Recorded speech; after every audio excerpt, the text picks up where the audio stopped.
I was absolutely clueless about getting girls, but when I learned these 5 dark psychology tricks, I absolutely started conquering the dating scene. Starting with something so powerful, it feels like it should be illegal. When I first start speaking to a girl, all I do is pay complete attention to her. I try and absorb her spirit and feel as she feels, think as she thinks, and really allow myself to reflect those things back to her, reflect back her own tastes, values, and opinions. And what this is called mirroring.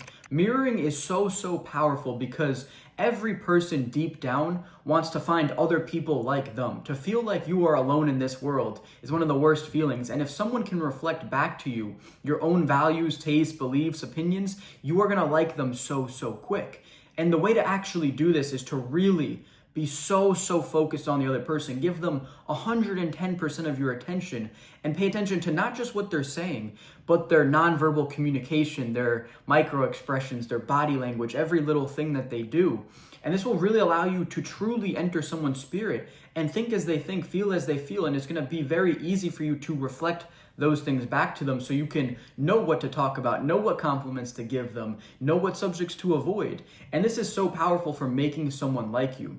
And here's the thing, you need to be confident if you want to do this. To enter someone's spirit and just give them full undivided attention without being in your own head or anything like that takes a level of confidence. So boys, this is why I built you my confidence transformation guide. It's completely free, and I give you every single step that I took to build my confidence 3 years ago and still use to this day. So you can grab that, it's the first link in the description below. And this next trick makes girls want to do the thing that you want them to do. So last summer, I was at the club and I was having a great night with this girl. And at the end of the night, I asked her to come home with me, but she had a little bit of resistance. She was a little bit nervous. She was like, I don't know. So I instantly just told her, there's absolutely no pressure for you to come home with me. It is completely up to you. Whether you want to or not, it's fine. But I would love for you to come back with me. And that was it. And what I did here was I sold the exit. See, no one wants to feel trapped. No one wants to feel pressured to do something that they don't want to do. And by selling the exit, you give people the opportunity to leave. And now all that resistance just gets lowered and they can truly make that decision they want to make. And you can just follow it up with some sort of question or statement at the end of selling the exit that will wrap them back in and allow them to make that decision. And a lot of the time, they're going to go in favor of what you want them to do. And if you can learn how to use this, you will actually be dangerous with your communication. So a few years back, I was dating my ex, and she loved to vape, and her vape had died, and she needed a charger for it. And I was just trying to chill at the house, relax. We would smoke a lot of weed at the time, so I was just trying to have some munchies and chill on the couch. And she was like, babe, I want to get the charger. And I was like, I don't want to go. I'm just trying to watch this movie and relax. And she was like, babe. And she started getting cranky and really annoying. And then she was like, you wouldn't want me to have a headache, would you? And then she was like giving me all these little statements like, oh, I'm feeling so bad. Babe, you don't want me to feel bad, do you? And I was like, fine, we'll go to the fucking store and get your damn charger. So we went, we got the charger, and then she was all happy and she was fine. And what she was using here was guilt. And guilt is one of the most powerful emotions that you can use to influence or persuade anyone. And I'm going to leave it up to you in terms of how you want to use guilt. I don't want to give you exact specifics and then me get in trouble for it. So you're going to have to figure out how to use guilt on your own. But just know that guilt is one of the most powerful emotions that you can use. And the more of an emotional connection you have developed with someone, the more powerful guilt is as a tool to use. This trick will make girls go crazy. So last summer, I went on a date with a girl, but she turned out to be really annoying and I actually didn't like her that much. So after this, I was still just snapping her a little bit, but much less frequently.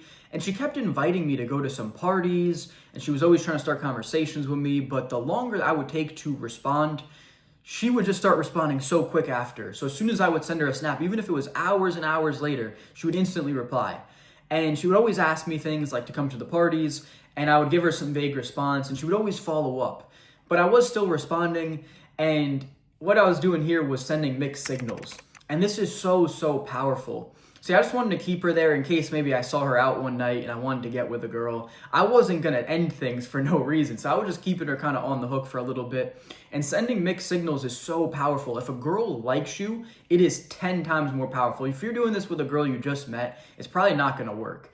But if a girl likes you and you send mixed signals, it gives her so much time to have mystery around you, to imagine things about you, because her imagination is going to be way better than whatever you're actually doing. Whatever you're actually doing is never going to compare to what her imagination thinks you're doing.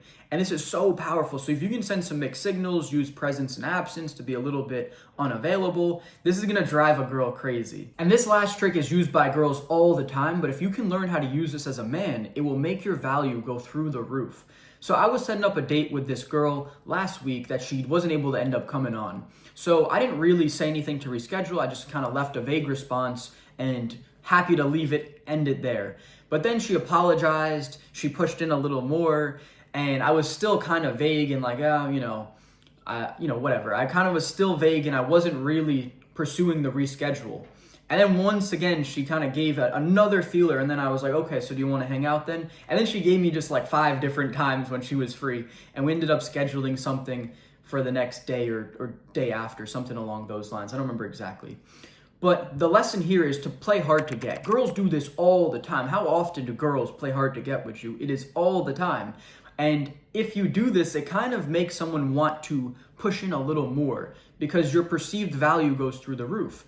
So you need to learn how to use this as a man just as well. And it's also all the more powerful if a girl likes you more. If you like a girl more and you're trying to play hard to get, it's probably not going to work out that well. But if you meet a girl who really likes you, playing hard to get will make her want to start chasing you more and flip the dynamic in your favor. And once again, boys, if you want my confidence transformation guide, giving you all the steps I took to develop my confidence and become the man I am now, who's talked to thousands of girls, gone on so many dates, had all this success, then that is going to be the first link in the description, completely free. You can grab that now.